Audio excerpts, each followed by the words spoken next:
সম্মানিত মুসল্লিয়ানে কেরাম, যুবক ভাইয়েরা, মুরব্বী বাবারা, পর্দানশীল আমার মা ও বোনেরা, সকলের প্রতি আমি গুনাহগার রহমতের সালাম আদাব পেশ করছি। আসসালামু আলাইকুম ওয়া রাহমাতুল্লাহি ওয়া বারাকাতুহু। মহান আল্লাহ রাব্বুল আলামিনের দরবারে শুকরিয়া আদায় করছি যে আল্লাহ রাব্বুল আলামিন আপনাকে আমাকে মেহেরবানি করেছেন, দয়া করেছেন, মায়া করেছেন বিধায় আজকে আমরা পৃথিবী যখন আতঙ্কিত অবস্থায় আছে ওই মুহূর্তে আল্লাহ আমাদেরকে হায়াত দিয়ে সুস্থ রেখেছেন। আমরা এই মহামারী বর্তমান করোনা ভাইরাস যে মহামারী আল্লাহ দিয়েছেন সে তার থেকে আল্লাহ যে আমাদেরকে মেহেরবানি করে সুস্থ রেখেছেন, আমরা সুস্থ থাকতে পেরেছি। পবিত্র মাহে রমজানের পবিত্র দিন আজকে জুমাবার আল্লাহ যে আমাদেরকে কবুল করেছেন, আমরা আসতে পেরেছি। সেই জন্য মহান রবের দরবারে শুকরিয়া আদায় করি, বলি উচ্চ আওয়াজে আলহামদুলিল্লাহ। যিনি আজকে আমাদেরকে হায়াত দিয়েছেন, রিজিক দিয়েছেন, সুস্থ রেখেছেন, কোরআন কীর্তন করে শুকরিয়া আদায় করে কি শেষ করা যাবে? আমরা এমন হতে পারতো যে আমরা করোনা ভাইরাসে হসপিটালে শুয়ে থাকতে পারতাম, এরকম হতে পারতো না? আল্লাহ যে আমাদেরকে তার থেকে মুক্ত রেখেছেন, এখনো পর্যন্ত সুস্থ থাকতে পেরেছি। সেই জন্য মহান রবের দরবারে সব সময় শুকরিয়া আদায় করবেন। আর আল্লাহ রাব্বুল আলামিনের দরবারে যখন যে বান্দা শুকরিয়া আদায় করে, আল্লাহ রাব্বুল আলামিন যেই কারণে শুকরিয়া আদায় করে, আল্লাহ ওই নিয়ামতটাকে তার জন্য আরো বাড়িয়ে দেয়। সুবহানাল্লাহ। আপনারা এমন একজন নবীর উম্মত হয়েছি যে নবীজি আমার আপনার জন্য সব সময় চিন্তা করেছেন, কেঁদেছেন। আমার বাবার বন্ধুরা, আমরা একজন নবী পেয়েছিলাম, উনি বলেন আমার আপনার নবী, দয়ার নবী, মায়ের নবী হযরত মুহাম্মদুর রাসূলুল্লাহ সাল্লাল্লাহু তাআলা আলাইহি ওয়াসাল্লাম, যিনি দুনিয়ার জমিনে আসার পর থেকে উম্মতি উম্মতি বলে কেঁদেছেন। 1 বছর নয়, 2 বছর নয়, দুনিয়ার জিন্দেগি 63টা বছর আমার আপনার জন্য নবীজি কেঁদেছেন। আমার আপনার জন্য দুনিয়ার জমিনে বহু রক্ত ঝরিয়েছে। এখনো দয়ার নবী, মায়ের নবী দুনিয়ার জীবন থেকে যখন পর্দা নিয়েছেন, বিদায় হলেন, এখনো পর্যন্ত রওজা শরীফে আমার আপনার জন্য কাঁদতেছেন। সুবহানাল্লাহ। ওই দয়ার নবী, মায়ের নবী, যে নবীজি আমার আপনার জন্য সারাটা জীবন কেঁদেছেন, ওই দয়ার নবী, মায়ের নবী এখনো রওজা শরীফে আমার আপনার জন্য কাঁদতেছেন উম্মতি উম্মতি বলে। ওই নবীজি যখন দুনিয়ার জমিনে আসলেন, আল্লাহ রাব্বুল আলামিন আমাদের হেদায়েতের জন্য, আমাদের জন্য বিভিন্ন সময় আল্লাহ রাব্বুল আলামিন কোরআনুল কারীম নাযিল করেছেন। সেই কোরআনুল কারীম নাযিলের মাসটা হলো রমজান মাস। আর এই রমজান মাসে আমার আপনার দয়ার নবীর উপরে আল্লাহ রাব্বুল আলামিন কোরআনুল কারীম নাযিল করেছেন। আবার আল্লাহ বলেন, আউযু বিল্লাহি মিনাশ শাইতানির রাজীম, বিসমিল্লাহির রহমানির রহিম, ইন্না আনজালনাহু ফি লাইলাতিল কদর, নিশ্চয়ই আমি কোরআনুল কারীমকে লাইলাতুল কদর রাতে নাযিল করেছি। সুবহানাল্লাহ। আবার আপনার দয়ার নবী, মায়ার নবী চিন্তা করলেন, আমার উম্মতের হায়াত দেখতে পাচ্ছি কম, কিন্তু আমার উম্মতের আগে যে মানুষগুলো আসবে, আসছিল, এসেছিল, ওই মানুষের হায়াত হলো অনেক লম্বা। 1000 পর্যন্ত আমার আপনার আদি পিতা আদম আলাইহিস সালামের হায়াত ছিল। এরপর আস্তে আস্তে 700, 500 থেকে শুরু করে 200, 300 এরকম ছিল। আমার বাবারা, বন্ধুরা, আমি আপনাদের কাছে জানতে চাই, বর্তমান জামানায় আমরা 60 থেকে 70 বছর বাঁচবো, আমরা বেশি আমল করব নাকি 200 থেকে 300 বছর যারা বাঁচবেন তারা বেশি আমল করতে পারবে? কারা? যারা বেশি হায়াত পাবে তারা বেশি আমল করার সুযোগ পাবে। কি পাবে? আমল করার সুযোগ পাবে। আপনি 60 বছর পাইলেন, এই 60 বছরে যত আমল করবেন তার থেকে 200 বছর যে ব্যক্তিটা বাঁচবে, 300 বছর যে ব্যক্তিটা বাঁচবে, ওই ব্যক্তিটাকে আপনার সাথে কম আমল করার সুযোগ পাবে না বেশি পাবে? আমার আপনার দয়ার নবী, মায়ার নবী চিন্তায় পড়ে গেলেন। আল্লাহ রাব্বুল আলামিন হাবিব যখন চিন্তার মধ্যে রইলেন যে আমার উম্মতেরা কম হায়াত পাবে, কম আমল করবে, কি হবে আমার উম্মতের? আল্লাহ রাব্বুল আলামিন ডাক দিয়ে বলে, হাবিব আপনি চিন্তা করবেন না, আপনি টেনশন করবেন না, আমি আপনার উম্মতের জন্য এমন একটা পুরস্কার রেখে দিয়েছি গো, যে পুরস্কারের কারণে আপনার উম্মতেরা যদি একবার সেই আমলটুকু করতে পারে, তার জীবনে যদি একবার ওই সময়টুকু পায়, আর ওই ব্যক্তিটা যদি ওই সময়টাকে অবহেলা না করে, সময়টাকে অযথা নষ্ট না করে আমলটুকু করতে পারে, আমি আল্লাহ রাব্বুল আলামিন আপনার বান্দার কম হায়াতে কম আমল করবে, আর আমি আপনার বান্দাদের সওয়াবের পরিমাণ বাড়িয়ে দেব। সুবহানাল্লাহ। আমার বাবারা বন্ধুরা, সবে মেরাজের আলোচনা যখন করেছিলাম, ওই আলোচনায় বলেছিলাম আল্লাহর হাবিব যখন মেরাজ শরীফে গেলেন, যাইয়া 50 ওয়াক্ত আল্লাহ রাব্বুল আলামিন নামাজ দিয়ে দিলেন উম্মতের জন্য। যে ব্যক্তি 5 ওয়াক্ত নামাজ জামাতের সাথে আদায় করবে, তার জন্য আল্লাহ রাব্বুল আলামিন 50 ওয়াক্ত নামাজের সওয়াব দিবেন। সুবহানাল্লাহ। কম না বেশি? বেশি। সর্বমুখের সময় গিয়েছিল? ছিল না। আমার বাবাদের বন্ধুরা, বোঝানোর জন্য বলছি, কিন্তু বাবা আল্লাহ রাব্বুল আলামিন হাবিবকে ডাক দিয়ে বলে, হাবিব, আমি আপনার উম্মতের জন্য স্পেশাল একটা পুরস্কার রেখে দিয়েছি গো হাবিব, আপনি কোনো চিন্তা করবেন না, আপনার উম্মত হায়াত পাবে কম, আপনার উম্মত আমল করবে কম, কিন্তু আপনার উম্মতের জন্য অন্য নবীর উম্মতের চাইতে আমি সওয়াবটুকু বেশি রেখে দিয়েছি। সুবহানাল্লাহ। আল্লাহর হাবিব ডাক দিয়ে বলে, ও আল্লাহ, আমার উম্মতের জন্য এমন কি স্পেশাল পাওয়ার রেখে দিয়েছেন? আল্লাহ ডাক দিয়ে বলে, হাবিব, আমি কোরআন কারিমে লাইলাতুল কদর রাতে নাযিল করেছি।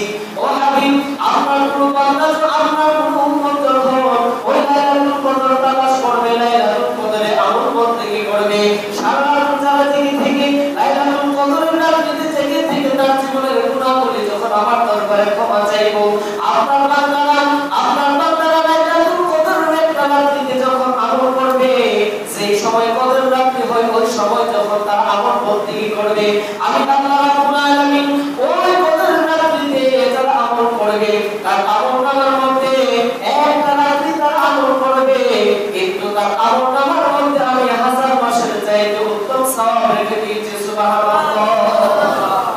আমল করবেন 1 মাস, পাবেন 1000 মাসের সওয়াব। কম না বেশি? কার জন্য রেখেছে? আখির নবীর উম্মতের জন্য। আমরা কোন নবীর উম্মত? আমরা কোন নবীর উম্মত? আখির নবীর উম্মত। কিন্তু আমাদের কপাল মন্দ, আমাদের কপাল মন্দ, কপাল খারাপ।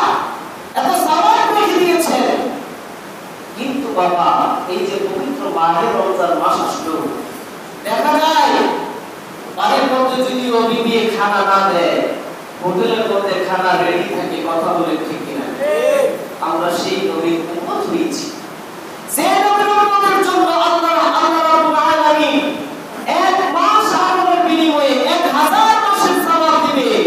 এটা কি সারাদিন খাইয়া আল্লাহর কথা না মেনে সারা রাত ঘুমাইয়া আমল পাওয়া যাবে? সারা রাত ঘুমাইলে কি পাওয়া যাবে? আল্লাহর হাবিব বলেন, আমার কোন উম্মত যখন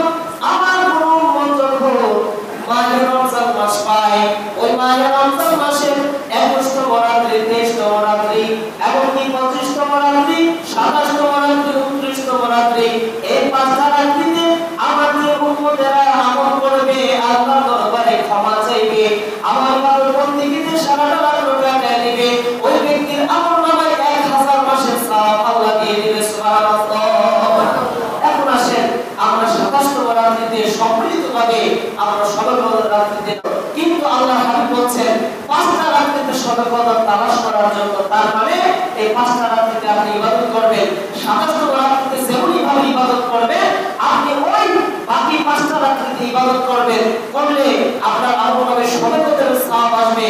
এমন হতে পারে যে আপনি 27তম রাত্রিতে আমল করলেন, 25তম রাত্রিতে শবে কদর চলে গেল, 25তম রাত্রিতে করলেন, 27তম রাত্রিতে করলেন, 21তম রাত্রিতে শবে কদর চলে গেল, তাহলে আপনার জীবন থেকে শবে কদরের ফজিলত চলে গেল। এই জন্য আপনি বেজুর রাত্রিতে শবে কদর তালাশ করবেন, শবে কদরের নামাজ পড়বেন, তাহাজ্জুদ করবেন, বেশি বেশি করে আমল করবেন। আল্লাহর হাবিব যখন রমজান মাস আসতো, বাকি 11 মাস তিনি যেমন আমল করতেন, যখন রমজান মাস চলে আসতো, আল্লাহর হাবিব সাল্লাল্লাহু আলাইহি ওয়াসাল্লাম ওনার আমলনামা আরো বেড়ে যেত। সুবহানাল্লাহ। কিন্তু আমরা রমজান মাস আসছে, আমাদের আমল কমে গেছে। আল্লাহ বলেন যে বান্দা, যে ব্যক্তি রোজা রাখবে, তার আগের মাস আগে যে রমজান ছিল ওই রমজান থেকে এরপরে যে ব্যক্তি রমজান পাইলো আর রোজা রাখলো, তার এই পুরো বছরের তার জীবনের গুনাহগুলো আমি ক্ষমা করে দেব। সুবহানাল্লাহ। কিন্তু বাবা, গুনাহ ক্ষমা করে এটা আমরা চাই না। আমরা যখন রমজান আসলো একটা বোঝা মন হয়ে গেল, হাইরে সারা দিন কেমনে থাকবো, এটা কি না এটা সম্ভব নাকি, এরকম চিন্তা আছে না নাই? আছে না নাই? কিন্তু বাবা, আমরা কেমন কপাল পোড়া হইলাম। আমার আপনার জন্য দয়াল নবী মায়ার নবী এমন চিন্তা করলেন আল্লাহ আমার উম্মতেরা হায়াত হবে কম, অন্য নবীর উম্মতেরা হায়াত নিয়েছে বেশি, কিন্তু আমার উম্মতেরা হায়াত হবে কম। আমার উম্মতেরা কি করবে?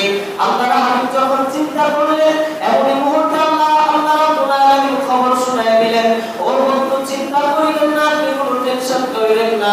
আপনার বান্দারা যদি মাহে রমজান মাসে শবে কদরের নামাজ আদায় করে, শবে কদরের রাতে সারা রাত ইবাদত করে, আমি আপনার বান্দার আমলনামার মধ্যে 1000 মাসের সওয়াব দিয়ে দেব। সুবহানাল্লাহ। শুধু তাই নয় রে বাবা, আল্লাহর হাবিব সাল্লাল্লাহু আলাইহি ওয়াসাল্লাম বলেন, যে ব্যক্তিরা শবে কদরের রাতে আমল করে, ওই ব্যক্তির জন্য আল্লাহর হাবিব আল্লাহ রাব্বুল আলামিন আসমান থেকে ফেরেশতা পাঠানো হয়। যেমন তেমন ফেরেশতা হয়, জিবরাইল আলাইহিস সালামকে ওই আসমান থেকে পাঠানো হয়। আল্লাহর হুকুমে জিবরাইল আলাইহিস সালাম দুনিয়ার জমিনে আসেন। আল্লাহর হাবিব বলেন, শুধু একটা জিবরাইল আসে নাই, আল্লাহর হাবিব বলেন একদল ফেরেশতাদেরকে নিয়ে একটা সবুজ নিশানদারি পতাকা নিয়ে আল্লাহ রাব্বুল আলামিনের হুকুমে ওই জিবরাইল আলাইহিস সালাম ফেরেশতা দুনিয়ার আসমান থেকে দুনিয়াতে নেমে আসেন। আসার পরে আল্লাহর হাবিব বলেন, ওই পতাকাটা আমাদের কাফারের কাবার মধ্যে প্রতিষ্ঠিত করা হয়, রাখা হয়। এরপর আল্লাহর হাবিব বলেন, ওই জিবরাইল আলাইহিস সালাম যখন দুনিয়ার জমিনে আগমন করেন, আল্লাহর হাবিব বলেন জিবরাইল আলাইহিস সালামের 100 পাখা রয়েছে। কয় শত? 100। কয় শত?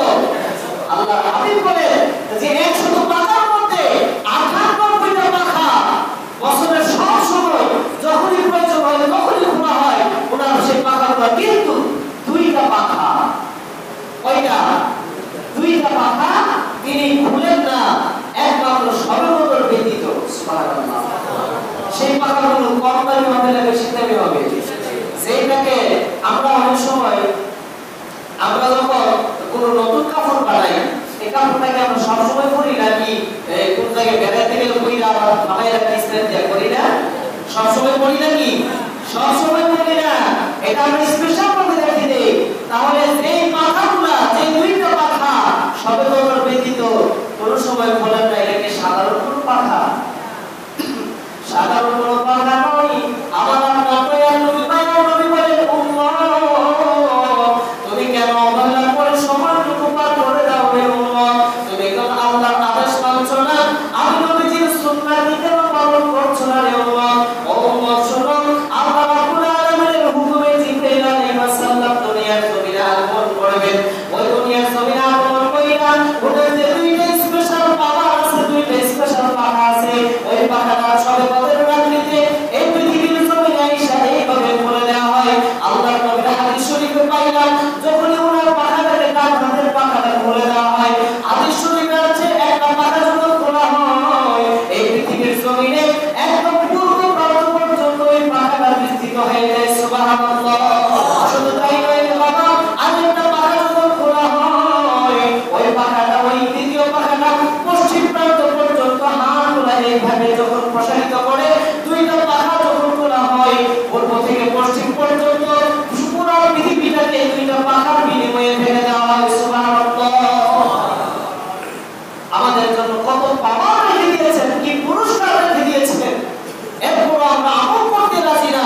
আল্লাহর হাবিব বলতেছেন, ও উম্মত তোমাদের আমল হায়াত হবে তো, আমল হবে তো, কিন্তু অন্য নবীদের চাইতে তোমার আমল বেড়ে যাবে। সুবহানাল্লাহ। শুধু তাই নয়, হাসর ময়দান যখন কায়েম হয়ে যাবে, ওই হাসরের ময়দানে অন্য নবী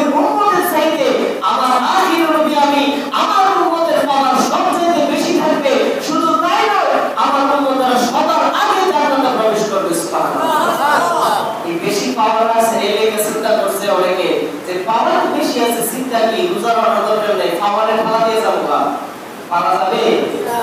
পারা যাবে? আগের লোকের অর্থ সম্পদ কম ছিল, আগের লোকের উম্মতের অর্থ সম্পদ বেশি হবে।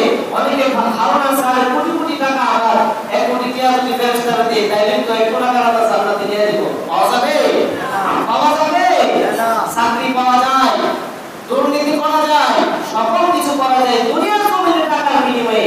কিন্তু বাবা যখনই আপনি চুপটা বন্ধ করবেন আর টাকা কাজে আসবে আমার বাবা যারা বন্ধুরা, শুধু তাই নয়, এইভাবে যখন পাখাগুলো ফেরেশতা জিবরাইল আলাইহিস সালাম বলে দিবে, ওই ওনার এই উৎসাহিত দেখে অন্য যে ফেরেশতারা একদল ফেরেশতা এসেছিল, ওই ফেরেশতারা বলবে আমাদের লিডার আজরাইল জিবরাইল আলাইহিস সালাম এইভাবে বলে দিয়ে মানুষদেরকে প্রশান্তি দিচ্ছেন, মানুষদেরকে দোয়া করছেন, আল্লাহর নবীর উম্মতের জন্য দোয়া করছেন। ওই ফেরেশতারা বসে থাকবেন না, ওই ফেরেশতারা ডাকে বলবে হায় হায় চলো আমাদের জিবরাইল আলাইহিস সালাম এইভাবে পুরো পৃথিবীটাকে আল্লাহর রহমত দিয়ে ঢেকে দিয়েছেন, চলো আমরা আল্লাহর নবীর উম্মতের জন্য কিছু করি।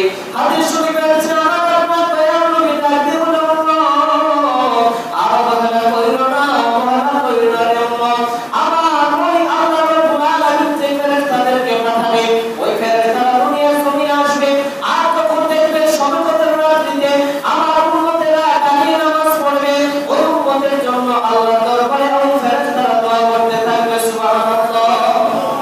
এখন বলবেন হুজুর যারা দাঁড়িয়ে নামাজ পড়বে তারা এই সওয়াব দিব, আমরা যারা দাঁড়াইতে পারি না যারা বসে আছি তারা কি সওয়াব দিবে না? আল্লাহর হাবিব বলেন না, এমনটা নয়। আল্লাহর হাবিব বলেন ওই ফেরেশতারা যারা দাঁড়িয়ে থাকবে, ইবাদত করবে, নামাজ পড়বে, আল্লাহ রাব্বুল আলামিনের দরবারে ফেরেশতারা দোয়া করবে।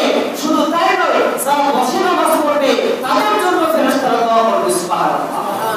শুধু তাই নয়, এখন বলবেন হুজুর যারা দাঁড়িয়ে আছে বসে রয়েছে তাদের জন্য সওয়াব, এখন আমি যে দাঁড়াইতে পারি না বসতেও পারি না আমি তো শুয়ে আমল করতে পারি। আল্লাহর হাবিব বলেন শুয়ে থাকলেও আমল যদি করো তাহলে ওই ব্যক্তির জন্য আল্লাহর ফেরেশতারা দোয়া করবে সুবহানাল্লাহ। এখন আমরা অনেক মানুষ আছি দাঁড়িয়ে ইবাদত করতে পারি, বসেও ইবাদত করতে পারি, কিন্তু বাবা কপালটা খারাপ, নসিবটা হলো খারাপ। আমি আপনি সন্ধ্যায় ঘুমিয়ে যাই, ফেসবুক চালাই, সিনেমা দেখি, টেলিভিশন দেখি, আপনার ঘুমিয়ে যায়, কিন্তু বাবা সবে কবে চলে যাচ্ছে, আল্লাহ ফেরেশতারা দোয়া করবে, কিন্তু হায় রে কপাল খারাপ রে বাবা রে আমার, ও যুবক ভাই, ও আমার বাবার বন্ধুরা, আর সামনে 4টা সবে কবে রাত্রি হয়েছে, আমি আপনাদেরকে হাতে পায়ে অনুরোধ করে বলি রে ভাই, ও বাবার বন্ধুরা, এই রমজান পাইলে আল্লাহর হাবিব বলে রমজান মাস পাইলে যদি কেউ তার জীবনের গুনাহগুলি ক্ষমা করাইতে না পারে, তার মতো তোর কপালওয়ালা খারাপ নসিব বলা দুনিয়ার জমিনে আর কোনো ব্যক্তি থাকবে না। আমার বাবা যে বন্ধুরা, আর 4টা রাত্রি রয়েছে, এই 4টা রাত্রিতে প্রতিদিন আপনারা সবে কত 27 যেমন ইবাদত বন্দেগী করেন, ঠিক একই রকম ভাবে ওই আল্লাহ রাব্বুল আলামিনের দরবারে আমল করবেন।